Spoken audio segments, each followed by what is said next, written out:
नमस्कार, बहुत स्वागत है आप सभी का सत्ता का महासंग्राम में। मैं हूं आपके साथ संभव गुप्ता। बात होगी हिमाचल प्रदेश में सर्दी की आमद के साथ ही चुनावी सरगर्मी अपने आखिरी पड़ाव पर है, लेकिन सियासी तस्वीर अभी भी धुंधली नजर आती है। इस बार सत्ता का सफर कौन तय करेगा, इसका फैसला काफी हद तक इसी पर निर्भर दिखाई देता है कि इस पहाड़ी राज्य में पुरानी पेंशन योजना का मुद्दा भारी पड़ता है या फिर पीएम मोदी की लोकप्रियता। मुख्य विपक्षी कांग्रेस ने अपने पूरे प्रचार अभियान को ही पुरानी पेंशन की बहाली के वायदे की बुनियादी पर खड़ा किया है और उसे उम्मीद है कि वो ओपीएस और अपनी कुछ अन्य गारंटी के जरिए हिमाचल में परिवर्तन के रिवाज को बरकरार रखेगी। और दूसरी तरफ बीजेपी है।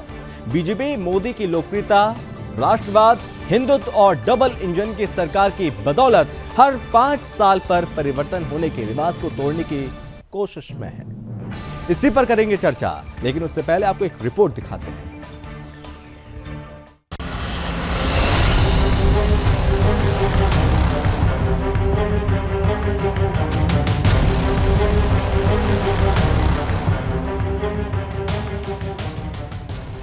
हिमाचल प्रदेश में रिवाज वर्सेस सरकार की जंग जोर शोर के साथ जारी है। चुनाव होने में महज चंद दिनों का समय ही बाकी है और इन सब के बीच प्रदेश में हर राजनीतिक पार्टी चुनावों को लेकर ताल ठोकती नजर आ रही है। ऐसे में हिमाचल प्रदेश विधानसभा चुनाव को लेकर बीजेपी युद्ध स्तर पर प्रचार कर रही है, जिसमें देश के प्रधानमंत्री भी अछूते नहीं है। पीएम मोदी इन दिनों मिशन हिमाचल पर है और प्रदेश के कांगड़ा पहुँचे। यहाँ उन्होंने रैली को संबोधित करते हुए कांग्रेस को आड़े हाथों लिया। इतना ही नहीं, इस दौरान उन्होंने 60, 50, 40 और 30 साल का कांग्रेस से जुड़ा किस्सा भी सुनाया। इतना ही नहीं, इस दौरान उन्होंने गुजरात और बिहार का भी जिक्र किया। उन्होंने कहा कि कांग्रेस को बिहार और गुजरात के लोगों ने 40 साल से बाहर करके रखा है। आपको हैरानी हो जाएंगी, इस तरफ नजर करेंगे जरा सोच करके,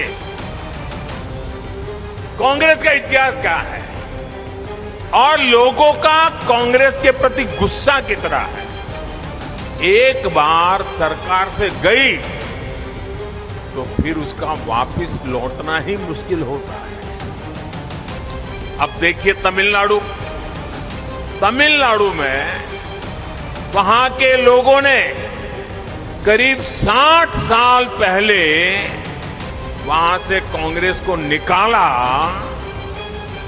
अब तक वापस नहीं आई। 60 साल हो गए, उसने नहीं देते। ये पश्चिम बंगाल देखिए, त्रिपुरा देखिए, वहां के लोगों ने 50 साल हो गए कांग्रेस को हटाया। 50 साल पहले 50 साल में पैर नहीं रखने दिया उनको। उत्तर प्रदेश, बिहार और गुजरात के लोगों ने कांग्रेस को करीब 40 साल से सत्ता के बाहर करके रखा हुआ है। कितना गुस्सा होगा आप अंदाज कीजिए। उड़ीसा के लोगों ने भी कांग्रेस को करीब 30 साल से सरकार में आने से रोक रखा है। नागालैंड में भी कांग्रेस करीब 25 साल से लगा। इस दौरान पीएम ने कहा कि 5 साल में सरकार बदलने की परंपरा ने सबसे ज्यादा नुकसान किया है। युवाओं का नुकसान किया है, जनता की परंपरा है। सरकार जानती है कि 5 साल में सरकार बदल जाएगी, इसलिए काम क्यों करना, बस कमाई करके बक्से भर ले। उन्होंने अपना जिक्र करते हुए कहा कि जनता ने उन्हें 2019 में केंद्र की दोबारा सत्ता सौंपी, तो लोग इसका हिसाब मांग सकते हैं। मेरे ऊपर भी हिसाब देने का दबाव रहता है। 4 लेन नेशनल हाईवे पर काम चल रहा है। शिमला, बिलासपुर, हमीरपुर, मटौर हो, पठानकोट, पालमपुर, गगल मंडी हो, ये प्रोजेक्ट जब पूरे हो जाएंगे तो यहाँ आपके लिए सुविधा बढ़ेगी, टूरिज्म बढ़ेगा। भाइयों और बहनों, आज जब हम आने वाले 25 साल में विकसित भारत के निर्माण की बात करते हैं तो उसमें हिमाचल के युवाओं की भी बड़ी भूमिका है। जहां एक तरफ अपने मिशन हिमाचल बीजेपी एड़ी से चोटी तक का जोड़ लगाती हुई नजर आ रही है, तो वहीं दूसरी तरफ कांग्रेस भी अपनी पूरी ताकत से मैदान में उतरी हुई है। पदभार संभालते ही कांग्रेस के नए अध्यक्ष मल्लिकार्जुन खड़गे ने ताबड़तोड़ रैलियां करते हुए जनसभाओं को संबोधित कर रहे हैं और दम भर रहे हैं कि हिमाचल में कांग्रेस की जीत हो। कांग्रेस कभी हिमाचल को स्थिर सरकार नहीं दे सकती है, नहीं वो चाहते हैं। आप देखिए, आज जहां कांग्रेस की सरकारें बची हैं, गिन गिन करके 2 ही सरकारें बची हैं, एक है राजस्थान में और छत्तीसगढ़ में, और वहां से खबरें कभी विकास की आती है? नहीं आती है। वहां से खबरें आपस में झगड़े की ही खबरें रहती हैं। अगर यही चलता रहा तो राज्य का विकास हो सकता है क्या? हो सकता है क्या? नहीं, हाथ ऊपर मत करो, मुंह से बोलो, हो सकता है क्या? हाँ, मेरा तो अनुभव कहता है कांग्रेस यानी अस्थिरता की गारंटी, कांग्रेस यानी भ्रष्टाचार घोटाले की गारंटी, कांग्रेस यानी विकास कार्यों में रोड़े अटकाने की गारंटी। 14 लाख गवर्नमेंट वैकेंसीज है, आप वो वैकेंसी भर्ती नहीं कर रहे। या 65,000 है, आप भर्ती नहीं कर रहे। और सर्टिफिकेट प्रधानमंत्री बांटते हैं 70-75,000 लोगों का। अरे जब 13 लाख 14 लाख वैकेंसीज है, ये उन्होंने राज्यसभा और लोकसभा में हमारे स्टार्ट क्वेश्चंस, अनस्टार्ट क्वेश्चंस को जो जवाब दिया है, उसके आधार पे कह रहा हूं, सिर्फ मेरे मुंह जबानी नहीं या किसी को ब्लेम करने के लिए मैं ये नहीं कह।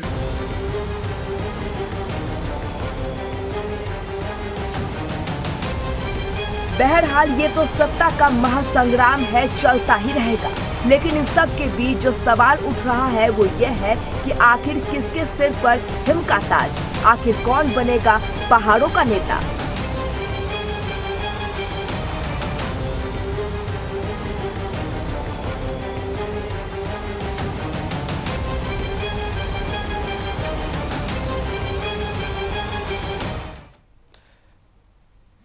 तो हिमाचल का घमासान जारी है, कांग्रेस का इम्तिहान है। हालांकि ये इम्तिहान बीजेपी के लिए भी है और आम आदमी पार्टी के लिए भी, क्योंकि यहां पर आम आदमी पार्टी पहली बार चुनावी मैदान में उतरी है हिमाचल प्रदेश में।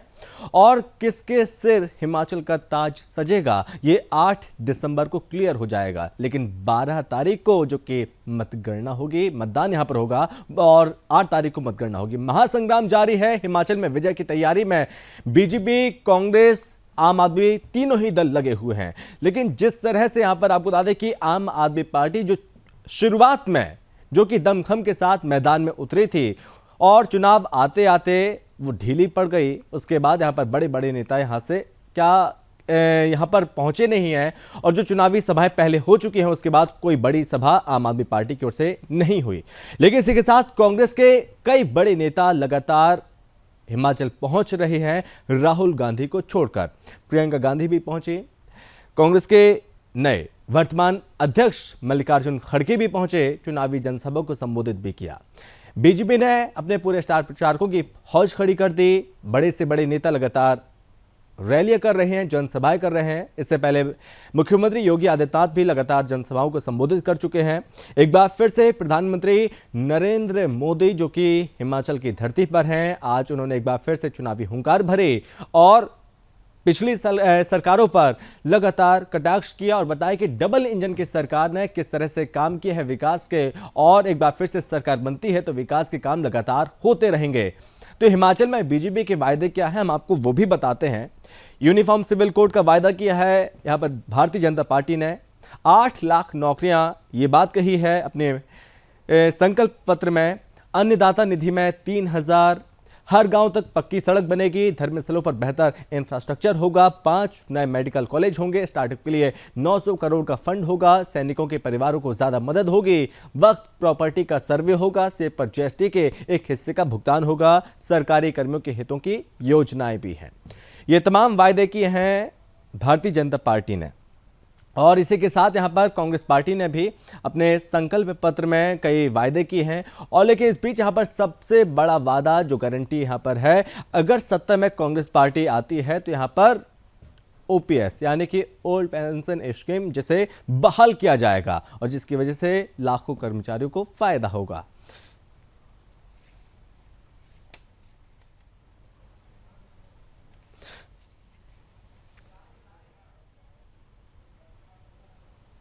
चलिए इसी पर करेंगे चर्चा। हमारे साथ मेहमान भी जुड़ चुके हैं, परिचय करवाते हैं हमारे साथ। सबसे पहले सुनील ठाकुर हैं, पूर्व प्रदेश अध्यक्ष भारतीय जनता युवा मोर्चा से। सुनील जी बहुत स्वागत है आपका। जीएस तोमर सर हैं, कांग्रेस प्रवक्ता। जीएस तोमर सर बहुत स्वागत है आपका। पंकज पंडित हैं, आप प्रवक्ता। पंकज जी बहुत स्वागत है आपका भी। और साथ ही साथ हेमंत कुमार जी राजनीतिक विश्लेषक हैं। हेमंत जी आपका भी बहुत स्वागत है। सबसे पहले आज हेमंत जी मैं आपसे समझना चाहूंगा, हिमाचल में क्या लग रहा है सर कि राज, मतलब कि कह सकते हैं कि राज बदलेगा या फिर जो रिवाज है वो बदलने वाला है? हिमाचल में क्या लग रहा है? देखिए, ये तो यक्ष प्रश्न होता है जब कांटे की टक्कर होती है कि रिवाज बदलेगा कि परंपरा कायम रहेगी। लेकिन ये जरूर है कि काफी 2012 के बाद 2017 का इलेक्शन एक तरफा जैसा था, ऑलमोस्ट बीजेपी की वेव थी पूरी सारी। इस बार एक कांटे की टक्कर है निश्चित तौर पे। और 2017 के इलेक्शन में तो कांग्रेस कहीं थी नहीं उस तरह से, की नहीं उस हिसाब से। लेकिन इस बार जो है वो जोरदार मुकाबला है। और उसमें चूंकि पिछले हम 2-3 इलेक्शन देखते आए हैं कि बड़ी सीटों पे मार्जिन 1000 सीट वोटों के आसपास रहता है, तो इसमें प्रेडिक्शन और प्रेडिक्ट करना इट्स वेरी डिफिकल्ट, एक चीज। और दूसरा क्या है कि बगावत जो इस बारी है, बगावत तो पिछले चुनाव के मुकाबले इस बारी ज्यादा है, खास तौर पे बीजेपी में ज्यादा है, कांग्रेस में भी है निश्चित तौर पे।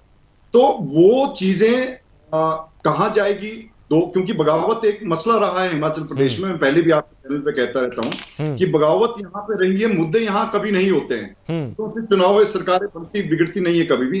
हाँ, इस बार मुद्दा भी है साथ में, तो इस बार इंपॉर्टेंट इसलिए हो रही है, इस बार मुद्दा भी है क्योंकि ओपीएस एक मुद्दा तो बना ही हुआ है। अब वो वोटों में कैसे कन्वर्ट होता है, किसके अगेंस्ट जाता है और किस तरह से क्या बातें की है। तीसरी बात क्या है कि बहुत जोरदार तरीके से दोनों पार्टियों ने, कम से कम कांग्रेस और बीजेपी ने, जो अपने जो घोषणा पत्र दिए हैं, वो डिबेटेबल इशू है। और तीसरा इसमें फैक्टर है कि आम आदमी पार्टी भी है, उस हिसाब का जितने तेजी से इनका ग्राफ बढ़ा था, आगे उसको सस्टेन नहीं कर पाए, बट फिर भी एक तीसरा प्लेयर तो है। जी चलिए, तो इसका तोमर जी, रोचक जी, तोमर जी, ओपीएस का यहां पर जिक्र किया हेमंत जी ने, तो जो वायदा किया ओपीएस को लेकर, क्या लगता है कि ये गारंटी जीत की ओर लेकर जाएगी? देखिए संभव, जिस तरह से हिमाचल प्रदेश में, जो हिमाचल जो है कर्मचारियों का प्रदेश माना जाता है, यहाँ पर 2.5 से 3 लाख जो है सरकारी कर्मचारी अपनी सेवाएं दे रहे हैं। और कांग्रेस पार्टी को वैसे ही भी अगर रिकॉर्ड को देखा जाए, इतिहास का अगर सर्वेक्षण किया जाए, तो कांग्रेस पार्टी को कर्मचारी हितैषी पार्टी माना जाता है, सरकार माना जाता है। हमेशा जो है कर्मचारियों के हितों के लिए कांग्रेस पार्टी ने काम किया है।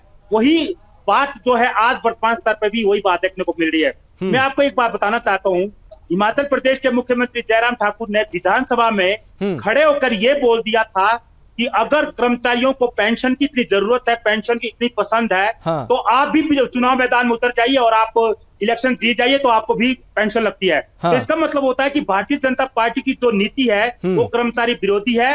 लेकिन अगर कांग्रेस पार्टी ने ओपीएस देने की बात कही है, तो अगर वो कही है, तो जो कैबिनेट की जो पहली मीटिंग होगी, ये हम हिमाचल कांग्रेस पार्टी का, लेकिन तोमर जी, राजस्थान में भी यही वायदा किया और छत्तीसगढ़ में भी यही वादा किया, लेकिन कह रहे हैं कि वहां पर धरातल पर नहीं उतर पाई है ये योजना आपकी।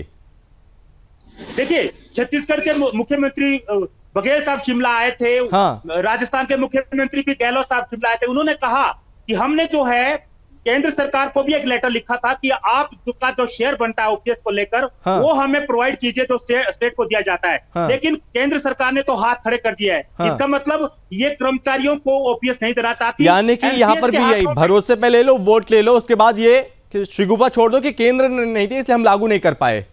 नहीं, उन्होंने कहा कि हमने ये शुरू कर दिया है, लेकिन ये हवा बना रहे हैं कि राजस्थान में नहीं दे रहे, छत्तीसगढ़ में नहीं दे रहे, लेकिन हिमाचल में हम गारंटी देते हैं इस बात की। हमने कहा है कि जो ओपीएस को लेकर जो वादा किया गया है और हिमाचल में कर्मचारियों ने ये स्वीकार किया है कि अगर ओपीएस मिलेगा तो कांग्रेस सत्ता में मिलेगा, कांग्रेस राज में मिलेगा। बीजेपी कांग्रेस कर्मचारियों को ओपीएस शुरू नहीं करेगी, क्योंकि 2003 में अटल बिहारी वाजपेयी ने जो है ओपीएस को खत्म करवाने का दबाव राज्यों पर डाला था। सुनील जी, ऐसे में कांग्रेस ओपीएस लागू करेगी, क्या बीजेपी ओपीएस लागू नहीं करेगी? भारतीय जनता पार्टी देखिए, चाहे किसानों की बात हो, चाहे महिलाओं की बात हो, चाहे युवाओं की बात हो, प्रदेश और देश में कर्मचारी देश की सरकार है। अभी आपने देखा कि केंद्र सरकार कितनी अच्छी अच्छी किसानों के लिए चाहे बोनस देने की बात हो, चाहे डीए देने की बात हो, पर देश के अंदर भी कर्मचारियों का हित यदि उसकी सुरक्षा यदि कोई करेगी, उसका यदि कोई सॉल्यूशन यदि निकाल सकता है देश के अंदर और प्रदेश के अंदर, तो भारतीय जनता पार्टी डबल इज्जत की सरकार है। तो ओपीएस को लेकर बीजेपी का स्टैंड क्या है? कर्मचारी को गुमराह कर रही है और हमारे जो प्रदेश के कर्मचारी है वो स्वाभिमानी है और कांग्रेस के इस झूठ में वो फंसने वाले नहीं है। लेकिन सुनील जी, ये भी बहुत बड़ा मुद्दा है, देखिए बहुत बड़ा मुद्दा है, सुनिए आप। लेकिन ओपीएस को लेकर बीजेपी का स्टैंड क्या है? Clear and cut. हमारा क्लियर एंड कट है कि जैसे हमने हर वर्ग को सम्मान किया है, वैसे ही हम जो कर्मचारियों की जायज मांगे उसके लिए हमने कमेटी बना दी गई है जी। और तो यानी कि आपकी नजर में ओपीएस कोई मुद्दा नहीं है प्रदेश में? आने वाले हैं कर्मचारियों के उनके जो हक है वो उनको मिलके रहेंगे। भारतीय जनता पार्टी का ये वादा हमने पहले भी किया है और आगे भी कर रहे हैं। लेकिन आपके मैनिफेस्टो में ओपीएस का जिक्र नहीं है, यानी कि आपकी नजर में ये कोई मुद्दा नहीं है? भारतीय जनता पार्टी के मैनिफेस्टो में जो होता नहीं हम वो जरूर करते हैं। आपने हिमाचल में देखा, एम्स हमारे मैनिफेस्टो में था, वंदे मातरम एक्सप्रेस हमारे मैनिफेस्टो में था, हमारे 70 एनएच मैनिफेस्टो में थे। तो इसलिए प्रदेश के जो कर्मचारी है वो विश्वास करते हैं। यानी कि ओपीएस की काट आपने यूसीसी से निकालने की कोशिश की? नहीं, यूसीसी देखिए वो तो हमारा विचारधारा, हमारी आइडियोलॉजी है। जब हमारा गठन हुआ था पार्टी का, कॉमन सिविल कोड की बात हमने की, धारा 370 हटाने की बात हमने की, राम मंदिर को बनाने की बात हमने की, वो सारे काम हो रहे हैं। अब उसमें कॉमन सिविल कोड है वो भी हम लागू कर रहे हैं। पंकज जी, कितनी तैयार है आम आदमी पार्टी? मैं लौट रहा हूं सबके पास। पंकज जी, आपका भी कमेंट, कितनी तैयार है हिमाचल में आम आदमी पार्टी? देखिए, मुझे लगता है हिमाचल प्रदेश में आम आदमी पार्टी की मजबूती का अंदाजा इसी से लगा सकते हैं कि आज दोनों दल मजबूर हैं बिजली, पानी, स्वास्थ्य, शिक्षा की बात करने के लिए। आप प्रदेश के इतिहास में देखिए, ये चुनाव क्षेत्रवाद पर होता था, टोपियों के रंग पे होता था, लेकिन आज पहली बार सबसे पुरानी पार्टी गारंटी लेके आई है। और देश में हिमाचल एकमात्र राज्य है जहां पूरे देश में बिजली पानी मुफ्त देना फ्री बीज है, लेकिन हिमाचल प्रदेश में भाजपा के तोहफा देती है। मैं आपको आमंत्रित करता हूं, आइए हिमाचल में बड़े बड़े होर्डिंग लगे हैं भाजपा कि जयराम सरकार का तोहफा, मुफ्त बिजली, महिलाओं को मुफ्त, जबकि हिमाचल से बाहर जाते ही वो फ्री बीज हो जाती है। ये आम आदमी पार्टी की ताकत है। जो आप कह रहे थे कि आम आदमी पार्टी कहाँ है, हमारा खौफ कांग्रेस के घोषणा पत्र को बदल के गारंटियों में लाने में भी है और ठीक चुनावों के 3 माह पहले हिमाचल प्रदेश में 125 यूनिट बिजली देने में है। और मैं ओपीएस पर एक बात कहूं, एक कह रहे हैं कि हम देंगे नहीं, एक कह रहे हैं हम पहली कैबिनेट में देंगे। एकमात्र हमारी पार्टी है, हमने जो 11 गारंटियां दी हैं वो लागू की है। तो क्या ओपीएस उसमें शामिल है? बिल्कुल जी, हमने पंजाब में ओपीएस लागू किया। और एक और बात बता दूं, हिमाचल का अपना पे कमीशन नहीं है। हिमाचल हमेशा पंजाब के पैटर्न को फॉलो करता है। जो पंजाब में नोटिफिकेशन लागू होती है वो हिमाचल में अपने आप ऑटोमेटिकली इंप्लीमेंट होती है। ओपीएस आम आदमी पार्टी में भी और कांग्रेस में भी है। कितना बड़ा दाव खेला है दोनों ही पार्टियों ने, और कितना बड़ा मुद्दा ओपीएस बनने वाला है इस बार हिमाचल में, आपको क्या लगता है सर? देखिए, चर्चा में तो मुद्दा है ही है, क्योंकि बीच में कर्मचारी वर्ग यहाँ पे उन्होंने आंदोलन भी किया उसमें। लेकिन एक मैं देख रहा हूं कुछ टाइम से एक डिबेट इस तरह की भी आई है कि अब 1.5 लाख कर्मचारी तो सरकारी है, लेकिन बाकी इस तरह का आपने देखा होगा सोशल नेटवर्किंग साइटों पे तमाम तरह के लोगों का सरकारी कर्मचारियों के अलावा भी जो कर्मचारी है उनकी तो बात नहीं कर रहा कोई। अगर 1.5 लाख वो परिवार है तो शायद कोई 30 लाख या 20 लाख और लोग भी होंगे दूसरे। बट हम ये चीज मान के चले हैं पहले से लेके कि कर्मचारी का रोल रहता है हिमाचल प्रदेश में, क्योंकि एक बारी शांता कुमार जी की सरकार गिराई थी, उसके बाद कभी कर्मचारी ना तो उस तरह का मैंने एक संगठन के हिसाब से देखे हिमाचल प्रदेश में, जैसे पहले जानदार संगठन हुआ करते थे, कर्मचारी यूनियंस हुआ करती थी, ऐसे मैंने तो नहीं देखे 20-25 साल में अपने करियर में कुछ इस तरह की। हाँ, 90 के दशक में कर्मचारी संगठन भी बड़े मजबूत थे और वो पूरा मूवमेंट उस तरह की भी होती थी और कहीं ना कहीं वो मादा रखते थे उस तरह का। तो ये पहली बार 1993 के बाद 92-93 के बाद पहली बार एक कर्मचारियों का ऐसा इश्यू आया है, तो इसको लेके कोई सीधी कोई घोषणा करना मुझे लगता है कि लेकिन हेमंत जी, यूसीसी कितना इफेक्ट डालेगा? नहीं, मुझे नहीं लगता। ये जो पहले सुनील जी ने भी कहा कि ये डिबेटेबल इश्यू है पूरे देश में इस वक्त, और यहाँ इसकी कोई चर्चा हो नहीं रही है। ठीक है, बीजेपी ने डाला है अपने उसमें सारा, लेकिन इसको लेके चर्चा भी नहीं है। और खुद इवन बीजेपी भी अभी जब से घोषणा पत्र आया तो मैंने बहुत रैलियों में नहीं देखा कि उन्होंने इस पे बड़ी कोई एम्फेसिस उस तरह का किया हो सारा। तो क्या बीजेपी नेशनल इशू पे ज्यादा फोकस कर रही है? जाहिर है नेशनल इश्यूज भी है ना, लोकल मसले भी है, लेकिन नेशनल इशू इसलिए भी है कि जो मैंने कहा कि कनेक्ट जो मोदी जी का है हिमाचल प्रदेश से, फिर बीजेपी के अध्यक्ष भी यहीं से है।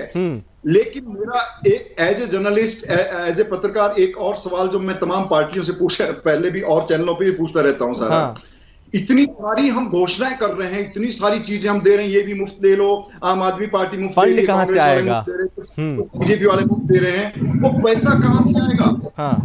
पैसे की बात तीनों पार्टियों में से एक पार्टी ने नहीं की। कहीं आपके पास अपनी कमाई कब होगी आपके? सुनील जी, क्लियर हो गया कि चेहरा कौन होगा? पिछले 10 साल में 50,000 करोड़ का कर्जा बढ़ा है हिमाचल प्रदेश में, उसकी बात नहीं कर रही। चलिए, फंड को लेकर भी इनसे पूछेंगे। सुनील जी, आप तक आवाज पहुंच रही है अभी? जी अब आ रही है जी। सुनील जी, क्लियर हो गया चेहरा कौन है? जयराम जी सीएम फेस है या फिर पीएम मोदी की लोकप्रियता में चुनाव लड़ा जा रहा है? देखिए, हमारे पास पीएम नरेंद्र मोदी जी सबसे बड़ा चेहरा है, और के साथ ही प्रदेश के मुख्यमंत्री हो, जेपी नड्डा जी हो, अनुराग ठाकुर जी हो, एक से बढ़कर एक चेहरा भारतीय जनता पार्टी का है। और मोदी जी ने खुद कहा है कि हमारा जो सबसे बड़ा जो हमारा चेहरा है वो कमल निशान, आप उसके लिए वोट कीजिए, और उसी पे प्रदेश की जनता वोट करने वाली है और भारतीय जनता पार्टी की सरकार बनने वाली है। और जहां तक ये 2 पार्टियां हैं पूरे देश के अंदर, जो अराजक पार्टी मैं उनको कहूंगा, केवल फ्री के नाम पे वो देश के अंदर अराजकता फैलानी चाहती है। और अभी आपने पंजाब में देखा कि आम आदमी पार्टी की क्या हालत है, वहां 70 से ज्यादा मर्डर वहां हो चुके, गैंगवार वहां हो रहा है। और इतना ही नहीं, जब दिल्ली के मुख्यमंत्री हिमाचल आते तो वहां भी गैंगवार जैसी स्थिति वहां पर की जाती है। ये वो लोग हैं जो देश के अंदर सर्टिफिकेट निकाल रहे कट्टर ईमानदारी का। ये वो लोग हैं जो सबसे बड़ा ठग है, उसको भी जेल में आके, इनके जो हिमाचल के प्रभारी है उससे भी वहां पर उसको भी ठग दिया इन्होंने। ये है इनकी कट्टर ईमानदारी। तो और ये पंकज जी, ठग रहे हैं आप? देवभूमि हिमाचल को उसको मिसगाइड नहीं कर सकते। और जहां कांग्रेस की बात है, कांग्रेस वो पार्टी है जिन्होंने 2003 में ओपीएस छीना प्रदेश के अंदर और कर्मचारियों को आंदोलन करने पर मजबूर किया। मुझे भारतीय जनता पार्टी की डबल इंजन सरकार है, काम किया है, काम करेंगे। तोमर जी, मैं आपके पास भी आ रहा हूँ। आज चहुमुखी विकास देश और प्रदेश के अंदर हो रहा है। ये भारतीय जनता पार्टी नहीं, पहली बार इस देश ने विकास शब्द सुना। कांग्रेस पार्टी होता था गरीबी हटाओ 70 साल से, अब आम आदमी पार्टी और हम सब केंद्र में अटल बिहारी वाजपेयी। एक सेकंड, चलिए अब सुन लेते हैं। तोमर जी बोलिए अभी। करके बोले। हाँ, तोमर जी बोलिए।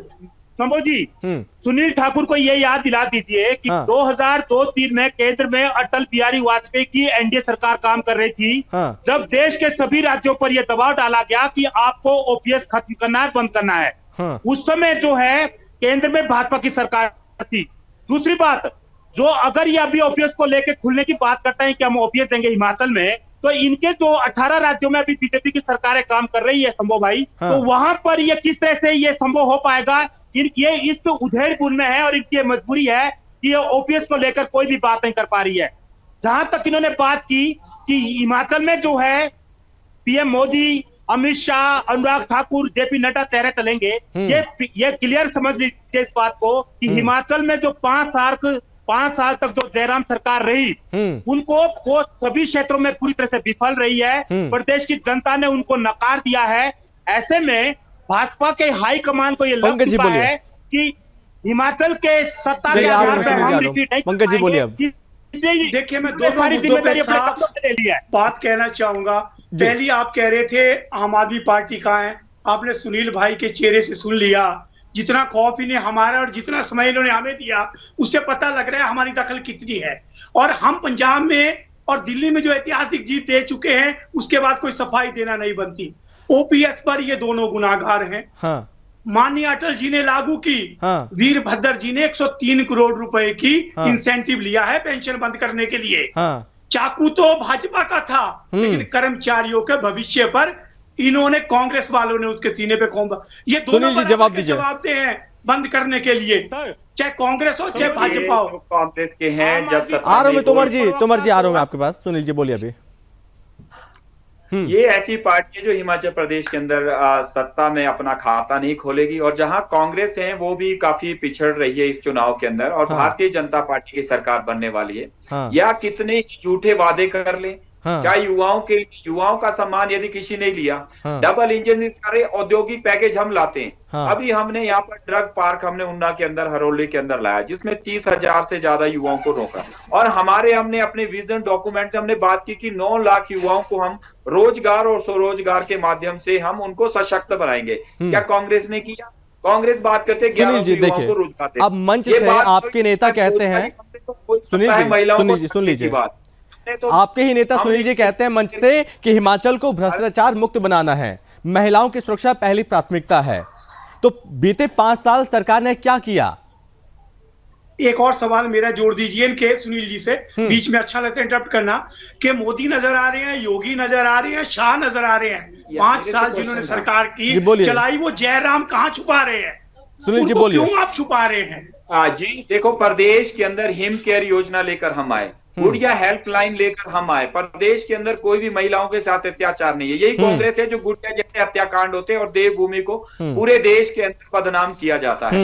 अब कोई घटना नहीं होती। माफिया सरेआम पंजाब से हिमाचल के घुसते थे। अब देखिए सुनील जी, आपके सामने चुनौतियां हैं, 4-5 चुनौतियां हैं, मैं जल्दी से बता देता हूँ। हिमाचल में इनका सफर अभी बहुत लंबा है। आम आदमी पार्टी का सरकार से प्रदेश के राजनीतिक इतिहास को देखा जाए तो लगभग कटुआ थे, उन्होंने 6 से 8 पार्टियां ऐसी रही है तो हिमाचल में सत्ता में आने की कोशिश की है। थर्ड पिलर के रूप में एक सेकंड तोमर जी मैं आपके पास आ रहा हूँ। बिल्कुल भी पूरी तरह से संभव नहीं हुई, सफल नहीं हुई है। 60 साल में युवाओं के लिए क्या जहां तक भारतीय जनता पार्टी की बात हो रही है कि युवाओं को किस तरह इन्होंने हिमाचल में जितने भी घोषणाएं की है,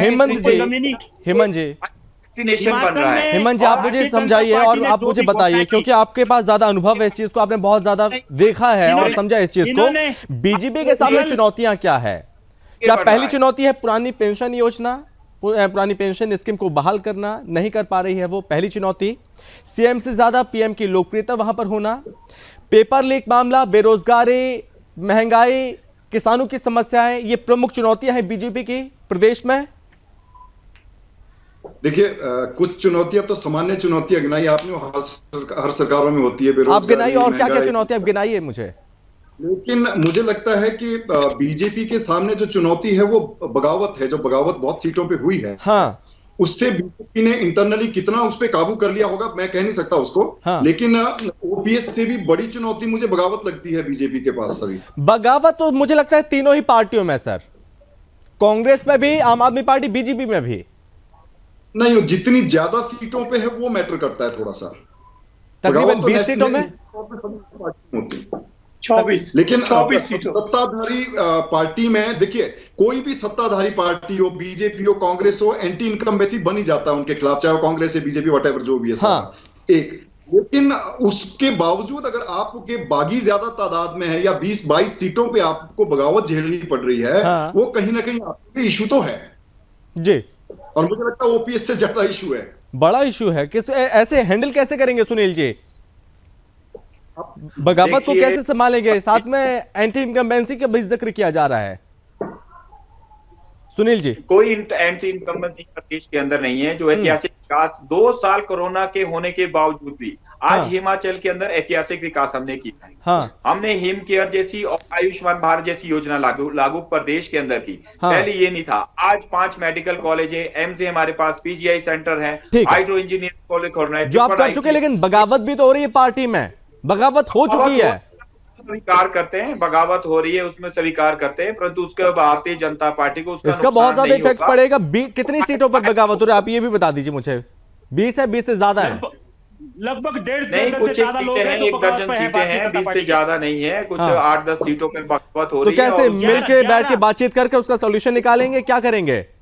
कुछ लोग रहते हैं सत्ता के कारण, अब चुनाव, वो चुनाव मैदान में उतर चुके हैं, वो चुनाव लड़ रहे हैं, उनमें से 11 जो है सिटिंग विधायक को टिकट नहीं दिया गया है। उसका फायदा भारतीय जनता पार्टी को ही मिलने। चलिए तोमर जी बोलिए। इस बार कंवर जी, हिमाचल में जो मुद्दे हैं, भारतीय जनता पार्टी के राज में हिमाचल में बेरोजगारी बढ़ी है, हिमाचल में भ्रष्टाचारी बढ़ी है। इन्होंने जो है पुलिस भर्ती का पेपर नीलाम किया था, उसमें कम से कम 200 बच्चों का भविष्य खतरे में पड़ चुका है, जिनके ऊपर केस। अब कांग्रेस की चुनौती की बात कर लेते हैं। कानून व्यवस्था बिगड़ी है, उसको लेकर 1500 दुष्कर्म के मामले हैं 5 साल में, इन्होंने कोई कार्रवाई नहीं की है। यहाँ पर जो है जीएसटी इन्होंने लगाई 18%, इन्होंने बागवानी पर जो जीएसटी लगाई, अब जब चुनाव आ रहे हैं कह रहे हैं हम उसको 12% कर देंगे। क्यों आपने जो 18% लगाई, क्यों इंपोर्ट ड्यूटी को क्यों नहीं बढ़ाया गया? इन्होंने कई विसंगतियां की है, जिसके चलते जो है इनको सत्ता से बाहर फेंकने की तैयारी जनता ने कर ली है। चलिए तोमर जी, 2-3 चुनौतियां आपकी भी कि भरोसा आप पर जनता नहीं कर पा रही है। हमने बीते राज्यों में भी देख लिया, भरोसा क्या किया जनता ने वो देख लिया। दूसरी चुनौती है टॉप लीडरशिप। और मैं दावे से कहता हूं कि तोमर जी सुन लीजिए पहले आप। 50 सीटें लगभग कांग्रेस पार्टी की आ रही है इस असेंबली चुनाव में। तोमर जी, दूसरी चुनौती है टॉप लीडरशिप की कमी, गुटबाजी उसमें, जो कि बगावत आपके में भी हो रही है, जो पार्टी से छोड़ के दूसरे दलों में जा रहे हैं। और तीसरी चुनौती है वीरभद्र सिंह का निधन, उसके बाद देखिए जगह कोई अब तक नहीं भर पाया। शंभू जी, नो देखिए, विपक्ष में रह के जरूरी नहीं है कि आप सीएम का फेस दो, लेकिन सत्ता पक्ष को यह जरूरी हो जाता है कि आप सीएम के फेस पे चुनाव लड़ो। तो ये लोग भारतीय जनता पार्टी सीएम का फेस क्यों नहीं दे रहे हैं? कौन मजबूत नेता है कांग्रेस का हिमाचल प्रदेश में, आप मुझे बताइए। अभी 4-5 चेहरे हैं जो मैं बता सकता हूं। 68 हमारे पास 68 विधायक जो है खड़े हैं, वो पूरी तरह से सीएम बनने के लिए सक्षम है। और ये फैसला हेमंत जी आप बताइए, क्या ये चुनौती है कांग्रेस के सामने जिसका मैंने जिक्र किया अभी? कोई चुनौती नहीं है। चलिए हेमंत जी से जान लेते हैं। के साथ चुनाव लड़ रहे हैं, सब लोग सहमति से चुनाव लड़ रहे हैं, और हाईकमान ये फैसला करेगा कि मुख्यमंत्री कौन बनेगा। सब चीजों को समझ रहा हूं मैं अभी। हेमंत जी बोलिए। अभी कांग्रेस के पास खोने के लिए कुछ नहीं है, पहली बात तो समझनी होगी। ठीक है, जो खोएगी वो सत्तासीन पार्टी खोएगी। दूसरी बात यह है कि एक फेस नहीं है कांग्रेस के पास ऐसा जिसको कि हम बोले कि ये प्रदेश स्तरीय नेता है, इसकी हर कंस्टिट्यूंसी में पैठ है। लेकिन कांग्रेस के हर कंस्टिट्यूंसी पे अपने हिसाब से लड़ाई लड़ रहा है उनका कैंडिडेट। ये सबसे ज्यादा महत्वपूर्ण। लेकिन हेमंत जी, हमने देखा उपचुनाव में जिस तरह से टक्कर दी है कांग्रेस पार्टी ने, उससे लग रहा था कि बीजेपी और कांग्रेस में ही ये सीधी टक्कर हो रही है। नहीं, कांग्रेस पार्टी ने जो टक्कर दी है उसमें कांग्रेस के जो भी 3-4-5 नेता है, इनका कोई बड़ा रोल नहीं है उसमें। ठीक है, हालात इस तरह के बने हुए, जो मैंने पहले भी कहा कि यहाँ हर कंस्टिट्यूंसी का अलग मसला है। और कांग्रेस के जो नेता है, जैसे कहा इन्होंने कि हर कंस्टिट्यूंसी पे अपने गणित है। ठीक है, कांग्रेस के पास वीरभद्र के बाद ऐसा नेता नहीं आया है कोई जो कि पूरे प्रदेश में सर्वमान्य हो, जिसको बोले कि वो चंबा जाएगा तो वहां भी उसके लिए उतना ही स्वागत होगा, ऊना जाएगा या हमीरपुर जाएगा, उस तरह का नहीं है। चलिए जल्दी से जिक्र कर लेते हैं हेमंत जी आम आदमी पार्टी की चुनौतियों का, बताइए। शंभू जी, मैं माफी चाहूंगा। चलिए मैं आ रहा हूँ अभी आपके पास। तोमर जी मैं आपके पास आ रहा हूँ। मुझे इजाजत लेनी पड़ेगी आपसे, मैं इतना ही वक्त दे पाऊंगा आपको चर्चा के लिए। चलिए मैं माफी चाहूंगा आपसे। सर 2 मिनट की बात है सर, 2 मिनट में 2 मिनट। हाँ देखिए, आम आदमी पार्टी 2 मिनट जी। हेमंत जी जल्दी से कंप्लीट कीजिए। उसके बाद जितनी तेजी से आम आदमी पार्टी ने काम किया था शुरू में, तो सबसे ज्यादा अगर किसी पार्टी की चर्चा थी वो थी आम आदमी पार्टी। चलिए, लेकिन पिछले 1.5-2 महीने से एक ही यहाँ नेता नहीं आए कोई बड़े, अपने लेवल पे इनका जो रहा। चलिए ठीक है, आखिरी कमेंट लूंगा मैं, माफ कीजिएगा बहुत वक्त की कमी है। पंकज जी आखिरी कमेंट। 3-4 चुनौतियां आपके सामने भी हैं। लीडरशिप बार बार यहाँ पर जो पहले नेता आ रहे थे उसके बाद यहाँ पर आना ही छोड़ दिया नेताओं ने, लीडरशिप की कमी है, और दल बदल की भी यहाँ पर कई ऐसी समस्याएं हैं पार्टी में। नहीं, मुझे लगता है ये कोई चुनौती नहीं है। हमारे केजरीवाल जी भी आए, भगवंत मान जी भी, आज भी हमारे 5 रोड शो थे। देखिए, चुनाव प्रचार पूरी गति से चला है और हमारी जो यूएसपी है, ताकत हमारी आम आदमी ही है। हमने आम चेहरों को ही दिया है। और जहां तक अन्य दलों का सवाल है, ये डबल इंजन की सरकार है, कर्जा 70,000 के पार है, 14 लाख बेरोजगार है। यहीं पे रोकना चाहूंगा सर, यहीं रोकना चाहूंगा। बहुत धन्यवाद आप सभी का। सुनील जी बहुत धन्यवाद, तोमर जी बहुत धन्यवाद, पंकज जी बहुत धन्यवाद और हेमंत जी बहुत धन्यवाद आपका भी इस चर्चा में शामिल होने के लिए। तो यहाँ पर हिमाचल प्रदेश में जैसे जैसे सर्दियां आ रही हैं वैसे यहाँ पर सियासत में गर्मी बढ़ती जा रही है और सियासी तस्वीर अभी भी हालांकि धुंधली नजर आती है। इस बार सत्ता का सफर कौन तय करेगा, इसका फैसला काफी हद तक इसी पर निर्भर दिखाई देता है कि इस पहाड़ी राज्य में पुरानी पेंशन योजना का मुद्दा भारी पड़ता है या फिर पीएम मोदी की लोकप्रियता या फिर तीसरी पार्टी विकल्प के तौर पर यहाँ पर सामने आती है। इसी के साथ इस चर्चा में बस इतना ही। आप बने रहिए सुदर्शन न्यूज के साथ। जय हिंद।